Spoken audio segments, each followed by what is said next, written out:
ఈ వాపు చూసినాం అంతేనా? ఇంటికి వెళ్ళినాక పెద్దగా అనిపించింది, ఇలా వాపు వచ్చిందని గమనించినాం.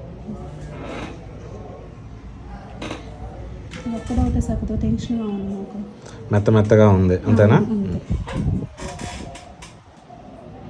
అది ఏమి కంగారు పడక్కర్లా. డెలివరీ అయ్యే ప్రాసెస్లో వాళ్ళు నలిగి బయటికి రావాలి కదా, తలకాయ నలిగి బయటికి వస్తుంది. ఆ ప్రాసెస్లో కొన్ని రక్తనాళాలు చిట్లి ఇట్లా రక్తము గడ్డగడుతుంది. అర్థమైందా? ఈ రక్తం మళ్ళీ దానంతట అదే ఒడిలో కలిసిపోతుంది. మనం ఏమీ చేయక్కర్లా. ఓన్లీ ఏంటంటే ఇది ఉన్నోళ్ళల్లో కొంతమందిలో ఎక్కువ కామెర్లు వస్తాయి, అదొక్కటి చూసుకోవాలి. అంటే ఈ రక్తం విరిగిన రక్తం కామెర్లుగా మారుతుంది కాబట్టి కామెర్లు ఏమన్నా ఎక్కువ వచ్చినాయా అని చూసుకోవాలి. అంతకు మించి ఇంకేమీ చేయక్కర్లా, కంగారు పడకు. ఇది దాని మానాన దాన్నే వదిలేస్తే 2 నుంచి 4 నెలల్లో అదే నార్మల్ అయిపోతుంది.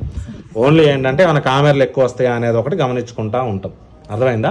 లేదా ఇదేమన్నా సైజు పెరుగుతుందా అనేది ఒకసారి గమనిస్తూ ఉండండి. ఇప్పుడున్న దానికన్నా ఇంకా ఎక్కువ పెరుగుతున్నట్టుంటే ఎత్తుకోనండి, లేదంటే దాని గురించి అసలు కంగారు పడద్దు. తగ్గిపోతుంది, కంగారు పడద్దు. ఓకేనా? పెరుగుతుంటే ఎత్తుకోందా.